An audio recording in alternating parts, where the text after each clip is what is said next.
પોરબંદરના વિસાવાડા ગામે એક વૃદ્ધ મહિલાના ઘરમાં ઘૂસી તેમના જ પુત્રએ હુમલો કર્યો હતો। એટલું જ નહીં, સોનાના વેઢલાની લૂંટ પણ કરી હતી। આ ઘટના બાદ વૃદ્ધ મહિલાને સારવાર માટે પોરબંદરની બાઉસીજી હોસ્પિટલમાં ખસેડવામાં આવ્યા હતા। પોરબંદરના વિસાવાડા ગામે રહેતા જેઠીબેન અરસીભાઈ ઓડેદરા નામના વૃદ્ધ મહિલા તેમના ઘરે એકલા રહે છે। ત્યારે આ વૃદ્ધ મહિલા તેમના ઘરે હતા ત્યારે તેમનો પુત્ર નાગાજણ કારા ઓડેદરા આવ્યો હતો અને ઘરનો દરવાજો તોડી ઘરમાં ઘૂસી ગયો હતો। તેમજ આ મહિલા પર લાકડી વડે હુમલો કરી ગળું દબાવી અને મહિલાએ પહેરેલ સોનાના 2 વેઢલાની લૂંટ કરી હતી। આ ઘટનામાં ઇજાગ્રસ્ત બનેલ મહિલાને સારવાર માટે પોરબંદરની બાઉસીજી હોસ્પિટલમાં ખસેડવામાં આવ્યા હતા। હું છેલ્લું બાનું ભાંગે ઢળે તૂટાવી પુત્રે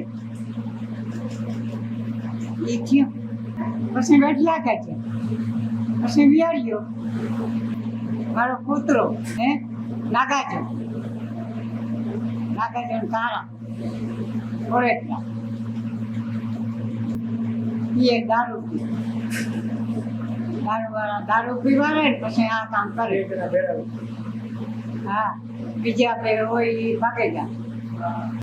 આ ઘટના પૂર્વે પણ આ શખ્સે તેમના અન્ય 2 સાગરીત સાથે મળી મહિલાના ઘરમાં ઘૂસી તોડફોડ કરી અને રૂપિયાની માંગણી કરી હતી। અશોક થાનકી, ગુજરાત ન્યૂઝ, પોરબંદર।